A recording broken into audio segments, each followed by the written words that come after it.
सभी को नमस्कार। आज हम अलंकार अलंकार अलंकार में हम उपमा, रूपक, उत्प्रेक्षा, अतिशयोक्ति और मानवीकरण, ये जो 5 अलंकार है ये अर्थालंकार के भेद हैं। जो एनसीईआरटी सीबीएसई का जो कक्षा 9th में सिलेबस है, पाठ्यक्रम है, उसके अंतर्गत अर्थालंकार में ये 5 भेद, बस ये 5 ही भेद हैं, इन्हीं का उसमें अध्ययन कराया जाना है। तो हम आज उन्हीं भेदों का यहाँ पर अध्ययन करेंगे। इससे पूर्व वीडियो में मैंने शब्दालंकार, उसके अंदर अनुप्रास, यमक और श्लेष, इन तीनों अलंकारों का विस्तृत अध्ययन, शॉर्ट ट्रिक बताई थी उसमें मैंने आपको। तो आज हम उसके पश्चात अर्थालंकार के इन 5 भेदों का अध्ययन करेंगे, विस्तृत अध्ययन करेंगे। सर्वप्रथम मैं संग्राम सिंह, प्रशिक्षित स्नातक शिक्षक, केंद्रीय विद्यालय संगठन, आपका अपनी कक्षा में हार्दिक अभिनंदन करता हूं। वीडियो अगर आपको अच्छा लगे तो प्लीज़ उसे लाइक ज़रूर कीजिए, शेयर कीजिए और सब्सक्राइब करके बेल आइकन दबाना ना भूलें, ताकि और भी कहीं इम्पोर्टेंट महत्वपूर्ण वीडियो जो मेरे द्वारा बनाए जाएंगे वो आप तक पहुंच सके। और ज़्यादा से ज़्यादा शेयर कीजिए ताकि और भी लोग इसका फ़ायदा, इसका लाभ उठा सकें। ठीक है, आइए आगे बढ़ते हैं। अर्थालंकार जैसे हमने इससे पूर्व शब्दालंकार पढ़ा था कि जब अलंकार जो होता है, ठीक है, आभूषण होता है, काव्यों को सुंदरता प्रदान करता है। तो जब शब्दों के माध्यम से सुंदरता होती है तो शब्दालंकार, और अर्थ में चमत्कार उत्पन्न करने वाले अलंकार अर्थालंकार कहलाते हैं। जो अर्थ के माध्यम से चमत्कार उत्पन्न करते हैं काव्य में, उसे अर्थालंकार कहते हैं। इस अलंकार में अर्थ के माध्यम से काव्य के सौंदर्य में वृद्धि की जाती है। काव्य की जो सुंदरता है उसमें अर्थ के माध्यम से वृद्धि की जाती है। तो इसके अंतर्गत हम इसके जो 5 भेद हैं, ये 5 भेद होते तो इसके कई सारे भेद हैं, परंतु एनसीईआरटी सीबीएसई में 9th क्लास के सिलेबस में इन 5 भेदों को भी पढ़ाया जाना है, तो हम उसका अध्ययन कर रहे हैं। उपमा, रूपक, उत्प्रेक्षा, अतिशयोक्ति, मानवीकरण, इन 5 अलंकारों का हम अध्ययन करेंगे। तो ये 5 भेद हैं। ठीक है, सर्वप्रथम उपमा अलंकार। उपमा क्या है? जब काव्य में किसी वस्तु या व्यक्ति की तुलना, देखो तुलना पर ध्यान देना, तुलना किसी अत्यंत प्रसिद्ध वस्तु या व्यक्ति से की जाती है, उसे उपमा अलंकार कहते हैं। ठीक है, मतलब उपमा, समानता बताई जाती है, तुलना की जाती है, समानता बताई जाती है, और वो समानता किसी प्रसिद्ध वस्तु या व्यक्ति से की जाती है। ठीक है, मतलब जो उपमा होगी, जो समानता आप बताएंगे, उसको आप सुंदर समानता होगी, ठीक है, अच्छी होगी। ठीक है, किसी प्रसिद्ध वस्तु जिसको लोग जानते हैं, जिसको लोग समझ सके, आसानी से पहचान सके, उसके गुण विशेष को जान सके, ठीक है, उससे अगर उसकी तुलना की जा रही है तो उसमें उपमा अलंकार होगा। ठीक है, जैसे उदाहरण में पीपर पात सरीस मन डोला। देखो मन क्या है? वो डोल रहा है। मन जो होता है, मनुष्य का मन बड़ा चंचल होता है और वो एक जगह स्थिर नहीं होता है, वो इधर उधर डोलता रहता है।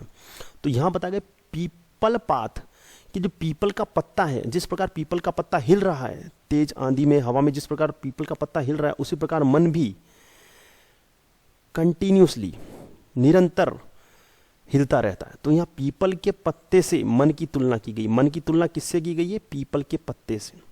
ठीक है, अब देखो यहां पर ये सरिस जो शब्द आया है, ये सरिस समानता बताने वाला शब्द है।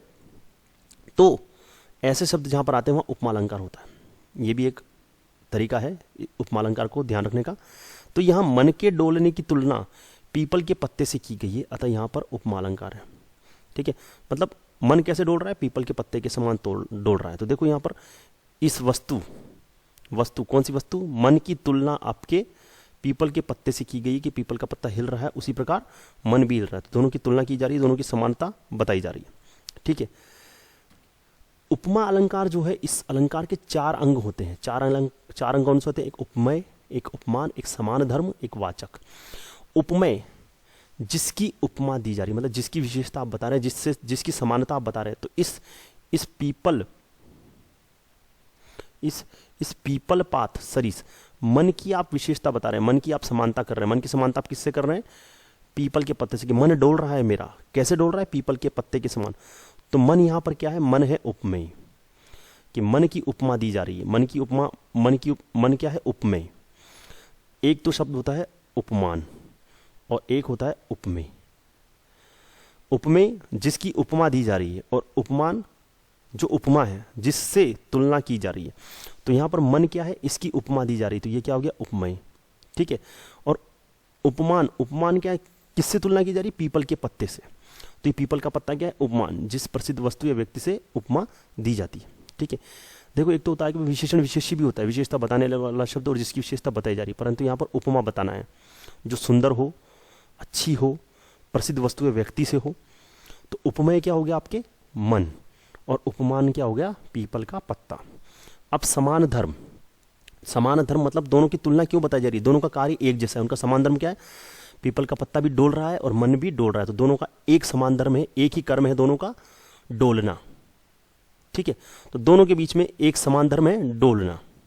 ठीक है।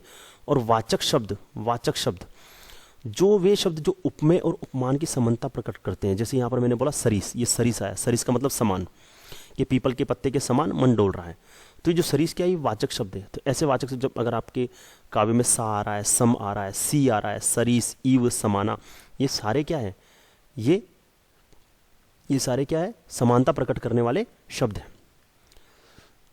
ठीक है। चंद्र सा उज्ज्वल, तो चंद्र सा उज्ज्वल आ गया, चंद्रमा के समान उज्ज्वल। ठीक है।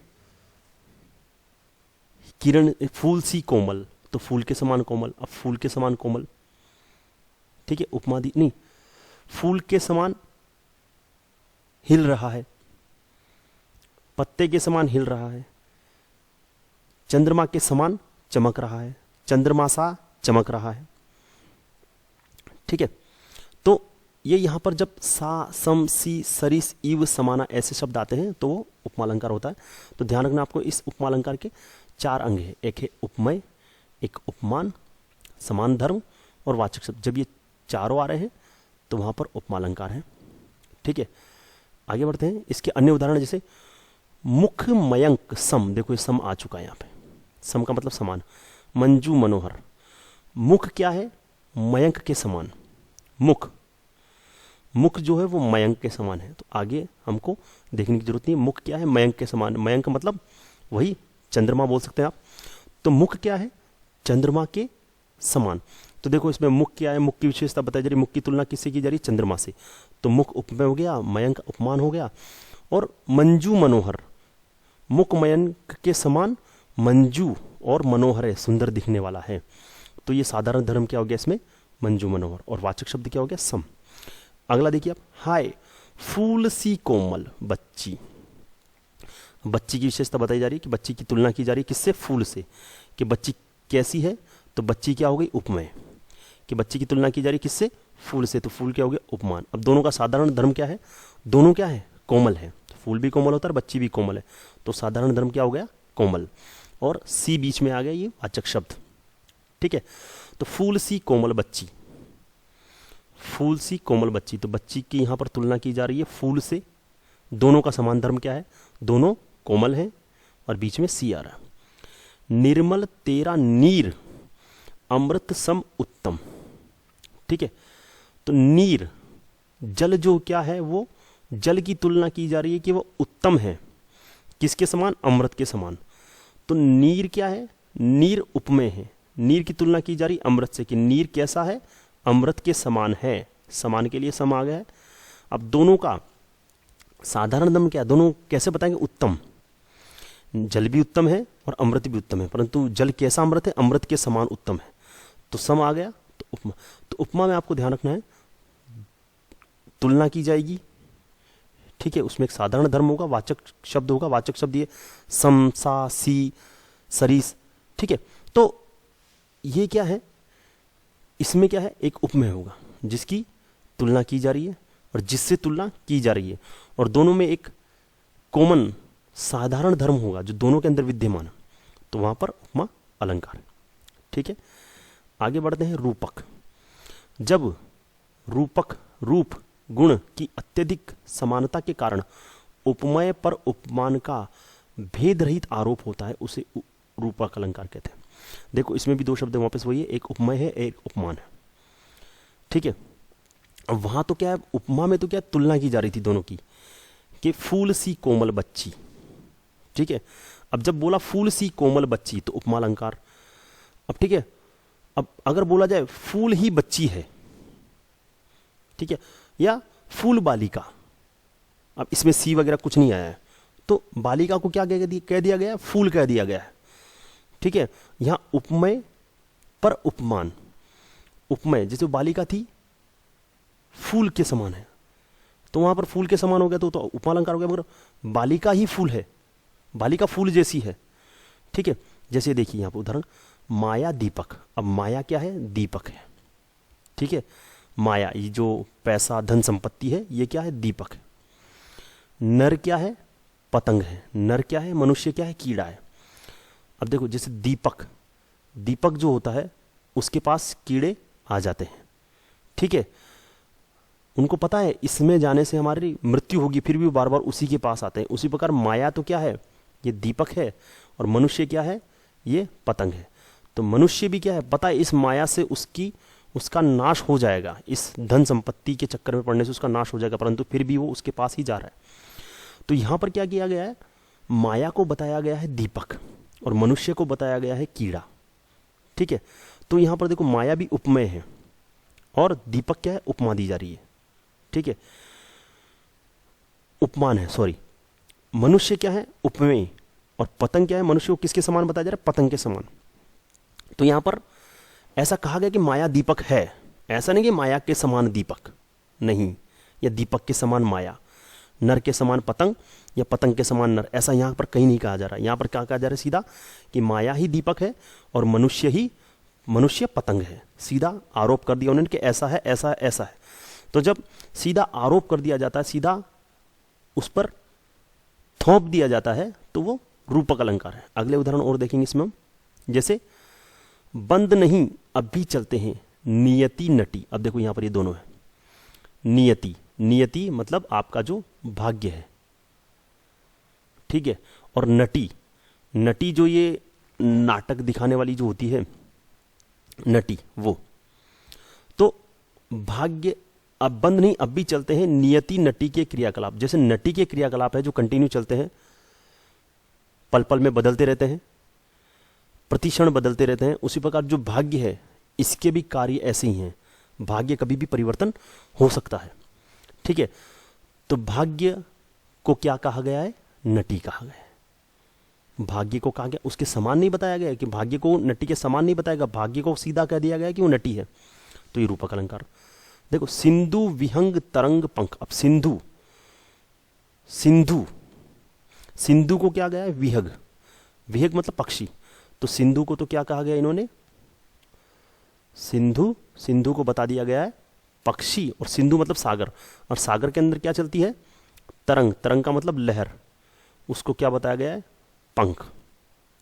ठीक है, तो सीधा सा है, सिंधु विहंग तरंग पंख फड़काकर प्रतिक्षण में, मतलब उनके जिस प्रकार पक्षी सिंधु की तरंगे फड़फड़ा रही है वैसे पक्षी के पंख फड़फड़ा रहे हैं। तो सिंधु को क्या बताया गया है, सिंधु को सीधा सीधा बोल दिया गया है कि सिंधु पक्षी है और तरंग पंख है। ठीक है, इस प्रकार अंबर पनघट, अंबर क्या है, अंबर मतलब आकाश, और पनघट जहां पर पानी भरते हैं, पनघट जहां पर पानी भरने जाते हैं, तो अंबर आकाश को तो बता दिया गया है पनघट, और तारों को बता दिया गया है घट।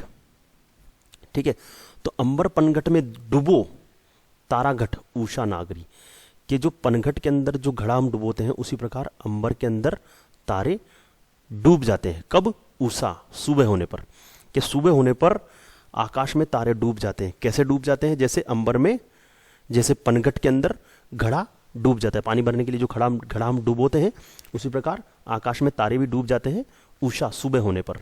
तो यहां पर सीधा सीधा अंबर को क्या कहा गया है, पनघट, और तारों को क्या कहा गया है, घट, समान नहीं बताया गया। अब ये ध्यान रखना, अगर सी, सा, इव, समाना ये सारे शब्द आ रहे हैं तो वहाँ उपमा अलंकार है, उसमें समानता बताई जा रही है, तुलना की जा रही है। ठीक है, यहाँ पर तुलना नहीं आ रही है, सीधा सीधा बोला गया कि अंबर पनघट है और तारा घड़ा है। ठीक है, आगे बढ़ते हैं, उत्प्रेक्षा। उत्प्रेक्षा अलंकार जो है इसमें जब उपमेय में गुण धर्म की समानता के कारण उपमान की संभावना, अब देखो उत्प्रेक्षा का सीधा मतलब आप समझ लीजिए संभावना, संभावना जहां पर है वहां पर उत्प्रेक्षा अलंकार है। और संभावना आपको कैसे प्रकट होगी? अगर काव्य के अंदर मनहु, जानो, मानो, जनहु, ज्यो, जनू, जनू, मनु, जानो, मानो, मनहु ऐसे शब्द आ रहे हैं, वहां पर संभावना है कि मानो ऐसा हो रहा है, तो वो संभावना है। मानो वो गिर गया, सूरज ऐसे डूब रहा है जैसे मानो आदमी गिर गया, तो ये मानो आ गया, मतलब उत्प्रेक्षा अलंकार। ठीक है। चंद्रमा ऐसे उदय हो रहा है मानो, चंद्रमा ऐसे उदय हो रहा है मानो नए शिशु का जन्म हुआ है, तो मानो आ गया। तो यह उत्प्रेक्षा। देखो तीनों अलंकार में देखना, उपमा के अंदर तुलना बताई जाएगी, रूपक में सीधा सीधा कह दिया जाएगा, जैसे चंद्रमा के समान शिशु, उपमा अलंकार। ठीक है। चंद्र शिशु, चंद्रमा ही शिशु है, रूपक अलंकार। और चंद्र शिशु मानो चंद्रमा, तो मानो आ गया उत्प्रेक्षा अलंकार। ये तीनों अलंकारों में भेद भी है। ठीक है। तो इसका उदाहरण देखिए, कहती हुई यूं उत्तरा के नेत्र जल से भर गए। देखो उत्तरा के जो नेत्र हैं वो जल से भर गए, मतलब आंसुओं से भर गए। ठीक है। मानो हिम कणों से पूर्ण, मानो हिम कण मतलब बर्फ के जल के कणों से युक्त हो गए पंकज, पंकज मतलब कमल। मानो ऐसा लग रहा है जैसे कमल के ऊपर हिम के कण, बर्फ के कण मौजूद हो गए हों, मतलब कमल के ऊपर बर्फ के कण जम गए हों, उसी प्रकार ऐसा लग रहा है कि उत्तरा के जो नेत्र हैं वो भी जल से भर गए हैं। तो यहां पर ये क्या आ गया? मानो। तो मानो मतलब संभावना, और वो उत्प्रेक्षा अलंकार कि उत्तरा के जो जल है, आंसू, आंसू से उसके आंखें इस प्रकार भर गई है जैसे हिम कणों से युक्त कमल। तो यहां पर संभावना प्रकट हो रही है, मानो आ गया, तो ये उत्प्रेक्षा अलंकार। देखिए, देखी रूप लोचन ललचाने हर्षु जनु, देखो ये जनु आ गया है, निज निधि पहचाने। कि राम का जो सौंदर्य है, राम की जो सुंदरता है, उसका जो रूप है, उसको लोगों ने क्या मान लिया है कि हर्षे जनु, जानो मतलब लोगों ने उसको निधियां, संपत्ति मान ली। संभावना प्रकट हुई है कि जैसे कोई संपत्ति है, धन संपत्ति है, निज निधि है, हमारी संपत्ति, स्वयं की संपत्ति है। राम का जो सौंदर्य है वो स्वयं की संपत्ति है। तो यहां पर जनु, जनु आ गया, मतलब उत्प्रेक्षा अलंकार। अति कटु वचन कहत केकई ने बहुत कटु वचन कहे, मानो लोन जरे पर दे, मानो लोन जले पर, लोन का मतलब नमक, जरे जले पर दे, छिड़क दिया है। केके ने बहुत कड़े वचन बोले, मानो जले पर नमक छिड़क दिया है। तो यहां पर मानहु, मानहु आ गया, मतलब उत्प्रेक्षा अलंकार मानो। ठीक है।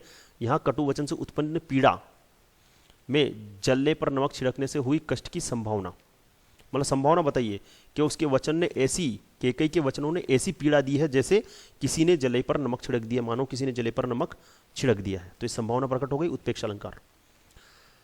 चम चमात चंचल नयन, बीच घूंघट पर झीन। देखो चम चमात चंचल नयन, जो दो आंखें हैं वो घूंघट में से ऐसी दिखाई दे रही है मानो सुर सरिता विमल, मानो सुर सरिता, सरिता मतलब नदी, स्वच्छ नदी में जल उछरत जुग मीन, मीन मतलब मछली, कि दो मछलियां उछल रही है। कि घूंघट में से आंखें ऐसी दिखाई दे रही है जैसे नदी के अंदर दो मछलियां उछल रही है। ठीक है। मानो नदी में, ये मानह आ गया यहां पे, तो उत्प्रेक्षा अलंकार। कि घूंघट में से दो आंखें इस प्रकार दिखाई दे रही है मानो स्वच्छ नदी के अंदर दो मछलियां उछल रही है। तो मानह आ गया, संभावना प्रकट हो रही, उत्प्रेक्षा अलंकार। अगला है आपके अतिशयोक्ति। अतिशयोक्ति सीधा सा मैं आपको बता दूं, जब कोई बात को बहुत बड़ा चढ़ाकर बोला जा रहा है। ये देखिए, किसी काव्य के द्वारा किसी व्यक्ति, वस्तु आदि का गुण सौंदर्य इतना बड़ा चढ़ा करके बोला जा रहा है कि जिस पर विश्वास करना कठिन हो। बोलते ना हम, फेंक रहा है, ठीक है, फेंक रहा है, लपेट लो लपेट लो, बहुत ज्यादा फेंक रहा है। तो ये फेंकने वाली जो चीज है वही अतिशयोक्ति है। देखो जैसे एक दिन राम पतंग उड़ाई, देवलोक में पहुंच जाई, मतलब राम ने बहुत ऊंची पतंग उड़ा दी है, परंतु ऐसा कर देवलोक में पहुंच गई थी। तो बहुत सीधी सी बात है कि इस पर विश्वास करना कठिन है कि इतनी ऊंची पतंग उड़ गई, देवलोक में पहुंच गई, ऐसा हो ही नहीं सकता है। ठीक है, तो अतिशयोक्ति अलंकार है। ठीक है, विश्वास करना कठिन कि पतंग देवलोक में पहुंच गई। ठीक है, आगे देखो, इसकी अन्य उदाहरण है, देख लो साकेत नगरी है ये, कि साकेत नगरी कैसी बताई जा रही है, कि स्वर्ग से मिलने गगन में जा रही है। कि स्वर्ग से मिलने मतलब इतनी ऊंची ऊंची इमारतें हैं कि स्वर्ग में पहुंच रही है। ठीक है, तो ये अतिशयोक्ति हो गई है, ऐसा होना कठिन है।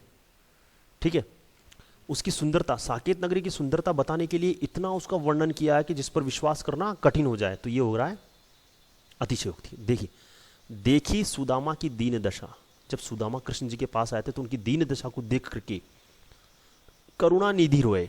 कृष्ण जी इतना रोए, इतना रोए, इतना रोए कि जो पानी परात को हाथ छुओ नहीं। परात मंगाई थी उन्होंने उनके पैर धोने के लिए, सुदामा जी के पैर धोने के लिए जो श्री कृष्ण ने परात मंगाई थी, उसको हाथ तक नहीं लगाया और नयनन के जल अपने आंसुओं से ही उनके पैर धो दिए। तो ऐसा हो सकता है कि आंसुओं से पैर धो दिए हों, तो यह है अतिशयोक्ति अलंकार। कि सुदामा को दीन दशा को देखकर कृष्ण ने इतने आंसू बहाए कि जो पानी मंगाया था, परात में पानी मंगाया तो उसको हाथ तक नहीं लगाया, अपने आंसुओं से ही सुदामा के पैर धो दिए। तो ये क्या है? अतिशयोक्ति अलंकार। ठीक है, अगला है अंतिम मानवीकरण। मानवीकरण जैसे सीधा सीधा दिखाया जा रहा है कि नदी, पर्वत, पेड़, लताएं, झरने, हवा, पत्थर आदि का मानवीकरण, इन सब को मनुष्य के समान प्रदर्शित अगर किया जा रहा है, मनुष्य के समान व्यवहार करता हुआ अगर दिखाया जा रहा है, तो मानवीकरण अलंकार होता है। ठीक है, जैसे हर्षाया ताल, ताल का मतलब तालाब, कि तालाब इतना खुश हुआ कि पानी लाया परात भर के। अब पानी परात भर के कौन लाता है? मनुष्य लाता है। समुद्र, ये तालाब कभी पानी परात में भर के लाता है? नहीं। बस बताया जा रहा है कि तालाब में पानी आ गया है, तालाब पानी से भर गया है। ठीक है, तो हर्षाया तालाब परात में पानी भर के लाया है। ठीक है, तो ये परात में पानी भर के लाने का कार्य मनुष्य के द्वारा होता है कि मेहमान के आने पर मनुष्य पानी लेकर आता है किसी भी तरह से। जैसे ये भी पिछले उदाहरण में हमने देखा कि सुदामा के आने पर कृष्ण जी परात में पानी भर कर लाए, तो मनुष्य के द्वारा किया गया कार्य है, तो मानवीकरण अलंकार। ठीक है, जैसे उषा सुनहरे तीर बरसती, उषा सुनहरे तीर बरसती, यह लक्ष्मी सी उदित हुई है। उषा मतलब सुबह। अब सुबह को क्या बताया गया है? एक नायिका के समान, एक फीमेल के समान उसको प्रदर्शित किया गया है कि सुनहरे तीर बरसती हुई लक्ष्मी के समान वो आई है। तीर कौन बरसा रही है? एक लक्ष्मी तीर बरसाती हुई स्त्री है जो तीर बरसाती हुई निकल रही है, ऐसी उषा निकल रही है कि उसकी जो किरणें हैं, सुबह की जो किरणें हैं, वो तीर बरसाते हुए आ रही है। तो उषा सुनहरे तीर बरसाते हुए लक्ष्मी के समान आ रही है, तो उसको लक्ष्मी के समान उसका मानवीकरण कर दिया है, तो ये मानवीकरण अलंकार। लोने लोने वे घने चने, क्या बने बने इठलाते हैं, होले होले होली गागा घुंघरू पर ताल बजाते हैं। अब घुंघरू पर ताल कौन बजाता है? मनुष्य बजाता है, परंतु यहाँ पर क्या गया? चने, चने ऐसे कर रहे हैं, ऐसे इठला रहे हैं जैसे होली पर घुंघरू ताल बजा रहे हैं, तो मनुष्य के समान कार्य करते हुए चनों को बताया गया है, तो मानवीकरण अलंकार। यहाँ चने पर होली गाने, सजदर कर इतराने, ताल बजाने में मानवीय क्रियाओं का आरोप है, मतलब मनुष्य के समान वो क्रियाएं कर रहे हैं, होली के गाने गाना, सजदर कर इतलाना, ताल बजाना। ठीक है, हे वसुंधरा बिखेर देती मोती सबके सोने पर। वसुंधरा क्या है? वसुंधरा पृथ्वी, सबके बिखेर देती है मोती सबके सोने पर। ठीक है, रवि बटोर लेता है उनको सदा सवेरा होने पर। अब यहाँ वसुंधरा पृथ्वी के द्वारा मोती बिखेरने का काम हो रहा है और सूरज के द्वारा एक उन मोतियों को इकट्ठा करने का काम हो रहा है, तो ये मनुष्य के द्वारा किए जाने वाले कार्य है, मोती बिखेरना, उनको उठाना। तो इस प्रकार इस पर मानवीय क्रियाओं का आरोप हो रहा है। ठीक है, तो अब देखिए यहाँ पर हमने 5 अलंकार पढ़े हैं, उपमा, रूपक, उत्प्रेक्षा, अतिशयोक्ति और मानवीकरण। एक बार पांचों का हम पुनरावृत्ति करते हैं। तो उपमा, सा, समाना, इव, ये सब आते हैं, तो उपमा है। समानता, तुलना बताई जा रही उपमेय और उपमान के बीच में। साधारण धर्म, ठीक है, वाचक शब्द। रूपक, उपमा और रूपक में अंतर है, उसमें समानता बताई जाएगी, तुलना बताई जाएगी। रूपक के अंदर बोल दिया जाएगा, आरोप कर दिया जाएगा कि ये वही है, जैसे चंद्रमा के समान मुख, तो उपमा। चंद्रमा ही मुख है, तो रूपक। ठीक है, मुख ऐसा लग रहा है मानो चंद्रमा है, अब मानो आ गया तो उत्प्रेक्षा। ठीक है, अतिशयोक्ति, अतिशयोक्ति बात बढ़ा चढ़ा करके बोलना, ठीक है, जैसे एक वो उदाहरण है कि हनुमान के पूंछ में लग न पाई आग, लंका सारी जल गई, गए निशाचर भाग। कि हनुमान की पूंछ में तो आग लगी नहीं, हनुमान के पूंछ में, हनुमान ने जब लंका जलाई थी तो उनके पूंछ में आग लगाई गई थी, तो उनकी पूंछ नहीं जली परंतु उन्होंने सारी लंका जला दी। तो बहुत बहुत अतिशयोक्ति वाली बात हो गई, इस पर विश्वास करना मुश्किल है कि पूंछ पूरी जली नहीं परंतु लंका पूरी जल गई। ठीक है, और मानवीकरण, जब प्रकृति के तत्वों का मनुष्य के समान कार्य करते हुए बताया जाएगा तो वहाँ पर मानवीकरण अलंकार होगा। तो इसी के साथ कक्षा 9th एनसीईआरटी सीबीएसई के पाठ्यक्रम से संबंधित अर्थालंकार से संबंधित 5 अलंकार हमने यहाँ पर 5 अलंकारों का हमने यहाँ पर अध्ययन किया है। आशा करता हूँ आपको मेरा ये वीडियो पसंद आया होगा।